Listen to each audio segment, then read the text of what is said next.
Il était une fois un homme nommé chef Ibuka Okono. C'était l'un des hommes les plus riches de l'état d'Alanra, le fier fondateur du groupe d'entreprises Okoninga, et un aîné respecté, connu pour son humilité et son instinct aiguisé. Malgré son immense fortune, il vivait simplement et croyait profondément aux valeurs familiales, à l'intégrité et à la loyauté. Mais malgré toute sa sagesse et son expérience, une peur le hantait profondément. Que se passerait-il si son fils unique tombait amoureux de la mauvaise femme ? Même s'il avait bâti un empire et aidé de nombreuses personnes, le chef Ibuka avait une inquiétude constante. Que se passerait-il si son fils choisissait d'épouser la mauvaise femme ? Son fils, Oub, venait de rentrer chez lui après de nombreuses années d'études à l'étranger. Un après-midi ensoleillé, il présenta une belle jeune femme nommée Amara comme sa future épouse. Amara était magnifique, grande, bien habillée, à la voix douce, et toujours vêtue de vêtements de créateur haut de gamme. Elle marchait avec élégance et parlait comme quelqu'un qui avait grandi dans le luxe. Elle semblait parfaite, mais le chef Ibuka ne parvenait pas à se débarrasser d'un sentiment étrange dans sa poitrine. Il l'observait attentivement. Elle souriait trop souvent, mais son regard ne correspondait pas toujours à ce sourire. Elle ne posait pas de questions réfléchies sur la famille. Son attention était principalement portée sur l'immense manoir, les lustres coûteux, les objets importés, les murs, tout, sauf les personnes vivant dans la maison. Le tournant survint un soir, pendant le dîner. Le chef Ibuka, tout en mangeant, évoqua avec désinvolture l'idée d'un contrat prénuptial, un document juridique destiné à protéger le patrimoine familial avant le mariage. Amara eut un rire doux et poli. Le véritable amour, dit-elle en effleurant ses doigts sur son verre de vin, ne devrait jamais être évalué à l'argent. Ses paroles étaient douces, mais elles ne semblaient pas sincères. Le chef Ibuka avait rencontré de nombreux beaux parleurs dans sa vie. Quelque chose chez elle semblait avoir été répété, comme un rôle qu'elle jouait. Un plan commença donc à se former dans son cœur. Le chef Ibuka décida de la tester, non pas avec de l'argent ou de la surveillance, mais avec une expérience qu'il allait lui-même vivre. Il se déguisa en chauffeur de taxi et observa de près, non plus en tant que chef Okono, mais sous le nom de Monsieur Ezi, un chauffeur de taxi fatigué et fauché. Il se confia à son vieil ami et chauffeur de longue date, Fanny.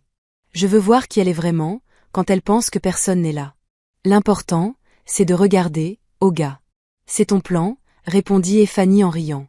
Ils vont m'appeler le lion de Nid. Tu veux devenir chauffeur de taxi juste pour espionner une femme ? Ibuka rit. Si c'est vraiment elle, je saurai. Il organisa tout en quelques jours. Il dit à Obina qu'il se rendait au village pour se reposer et éteignit son téléphone personnel. En réalité, il loua un humble studio dans la ville, emprunta un vieux taxi cabossé à son cousin, et se transforma en un parfait inconnu. Une barbe négligée, une casquette poussiéreuse, de vieux vêtements usés, le chef Ibuka devint Monsieur Ezi, le chauffeur sans avenir. L'occasion se présenta bien assez tôt. Obina avait réservé un week-end dans un complexe hôtelier de luxe pour Amara et lui.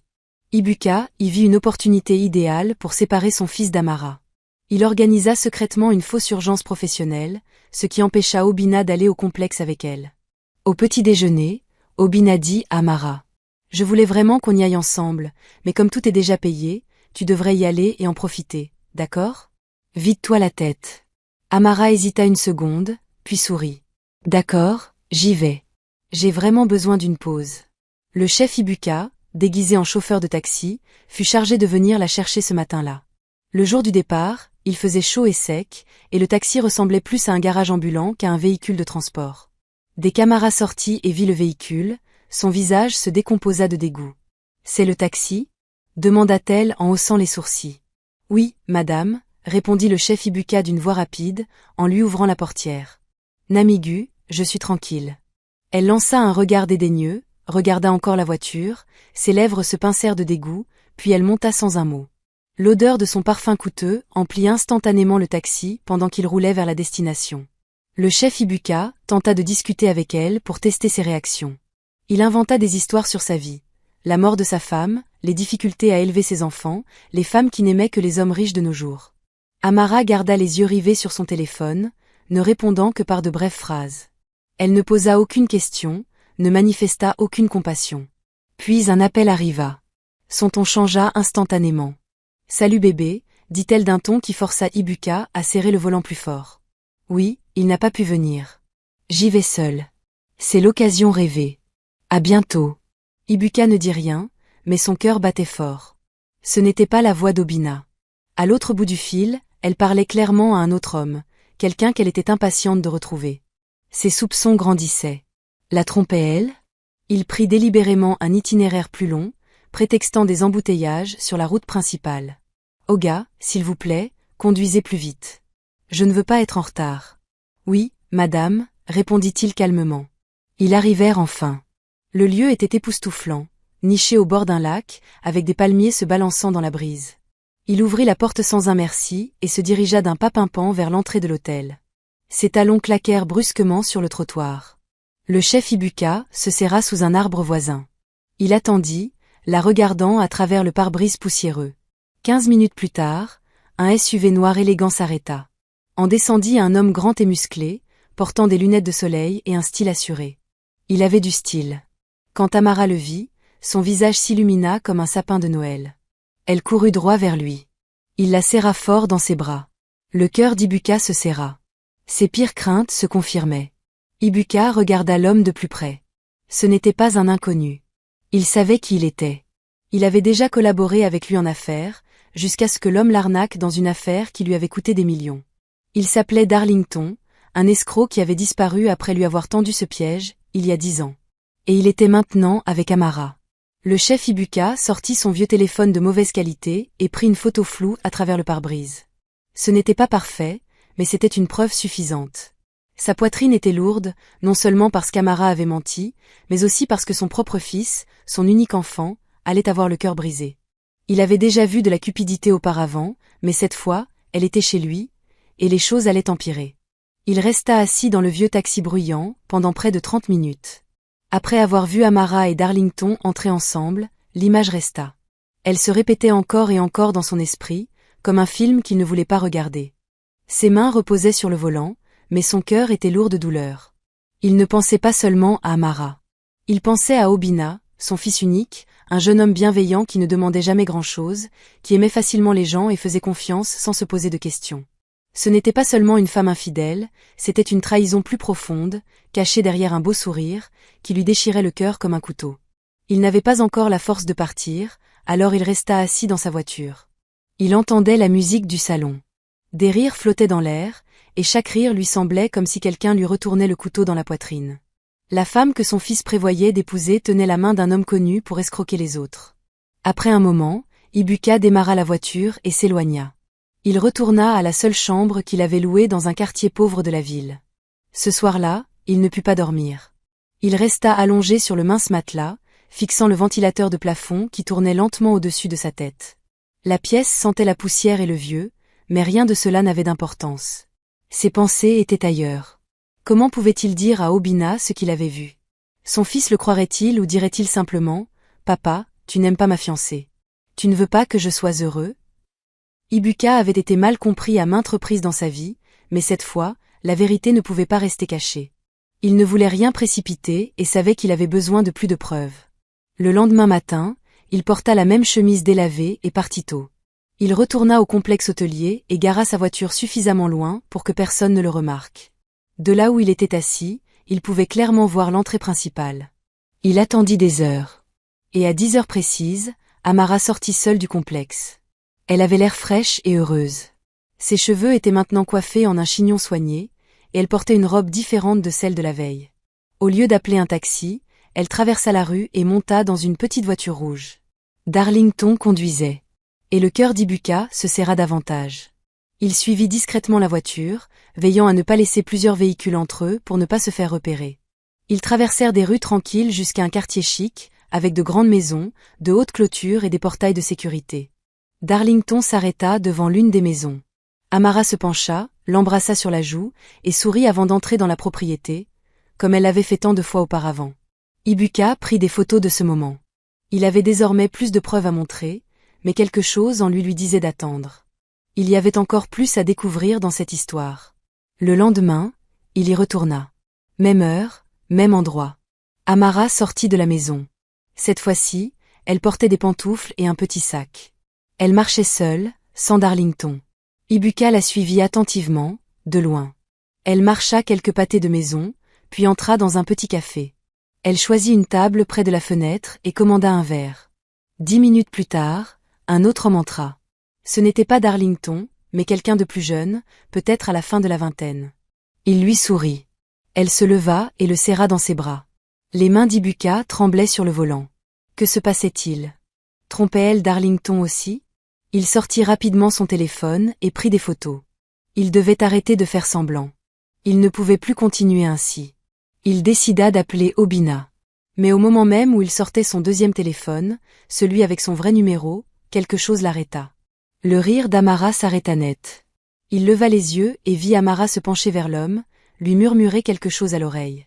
L'homme jeta un regard autour de lui, l'air tendu, puis tendit la main sous la table et lui passa une enveloppe.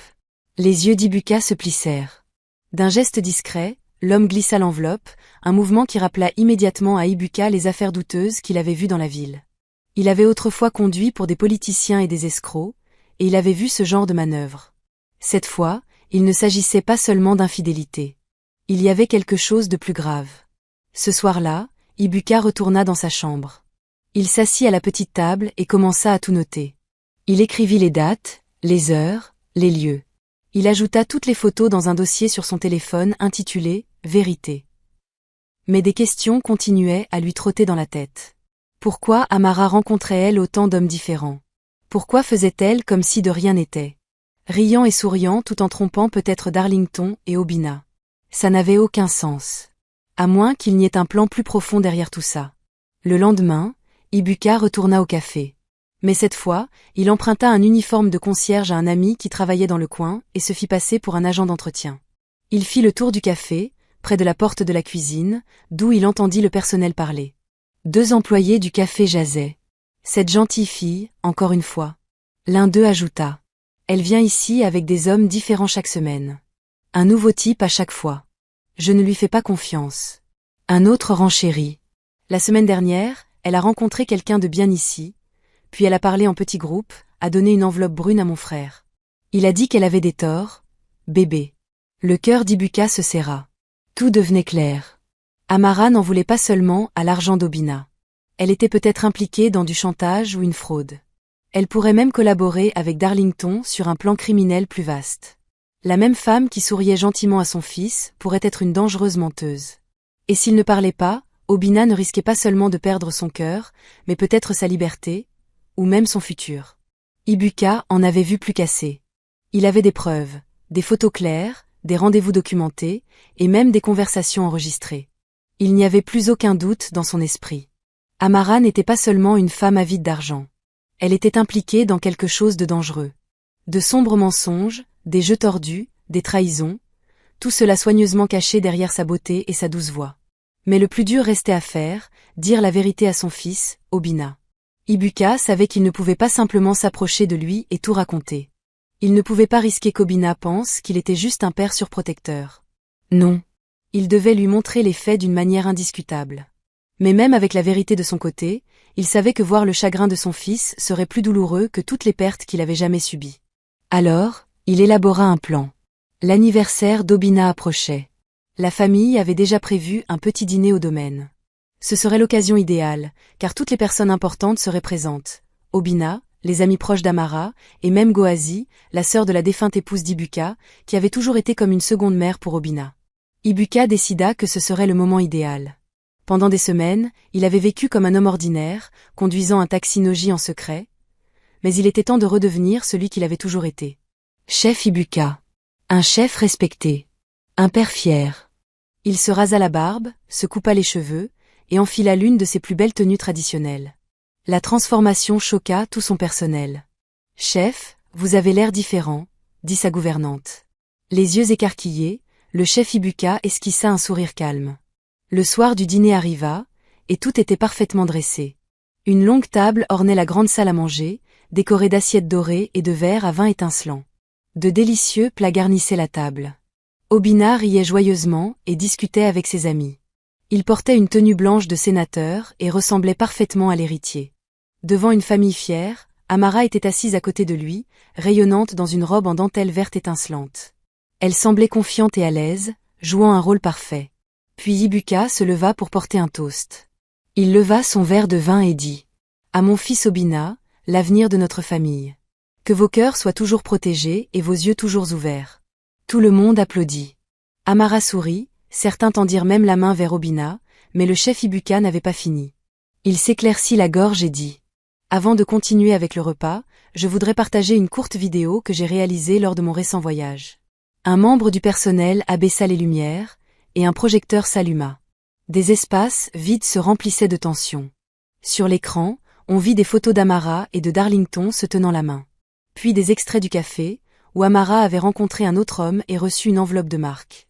Ensuite, les enregistrements audio, la voix d'Amara, riant et chuchotant, et les employés du café parlant de ses activités douteuses. Le silence tomba dans la pièce. Le sourire d'Amara s'estompa, et son corps se figea. Obina fixait l'écran. Il cria. Son visage devint pâle, sa bouche ouverte sous le choc. « Qu'est-ce que c'est » demanda-t-il. Ibuka s'avança. Sa voix était douce mais ferme. « Mon fils, je suis désolé. J'avais besoin d'être sûr. Alors je l'ai testé. J'étais le chauffeur de taxi qui l'a prise. J'ai tout vu de mes propres yeux. » Soudain, Amara se redressa. « Tout cela n'est que mensonge. Cet homme essaie de nous détruire. Peut-être a-t-il payé des gens pour jouer la comédie. » Obina se tourna vers elle, sa voix tremblante. « Arrête. Tu m'as dit que tu m'aimais, dit-il, la voix brisée. Mais tu as menti. Encore et encore, avec un autre homme. Tu connaissais mon père. Tu savais qui il était. » Le visage d'Amara changea. Sa confiance disparut. Elle tremblait. « Je ne voulais pas que ça aille aussi loin. Darlington m'a forcé. Il m'a dit que je devais me rapprocher de ta famille. Il y avait de l'argent à gagner. Je te jure que je ne voulais pas te faire de mal. » Darlington, répéta Obina, choquée. C'était la partie à laquelle personne ne s'attendait. Ibuka avait gardé cette partie de son plan secrète, même pour Obina. Comme si c'était planifié par le destin, une voiture klaxonna dehors. Darlington entra dans la pièce, vêtu d'une élégante casquette bleue, souriant comme si de rien n'était. « Chef » dit-il joyeusement. « Joyeux anniversaire au jeune homme. » Puis il vit l'écran. Son sourire disparut. « Ah, chef, qu'est-ce que c'est que tout ça ?» demanda-t-il, l'air nerveux. Ibuka esquissa un sourire calme mais franc. « Entre, Darlington. Tu as joué avec ma famille. Ce soir, le jeu est terminé. » Deux hommes en civil se levèrent du coin de la pièce. Ils étaient restés assis en silence tout ce temps. C'étaient des policiers. Le visage de Darlington pâlit. Il tenta de plaisanter. « Ah, c'est un piège. Vous n'avez aucune preuve. » Un des policiers s'avança. « Nous avons suffisamment de preuves. Fraude, chantage, complot. Vous êtes en état d'arrestation, monsieur Darlington. » Amara se laissa tomber sur une chaise. Tremblante, elle ne pouvait même plus parler. Obina les regarda tous les deux une dernière fois.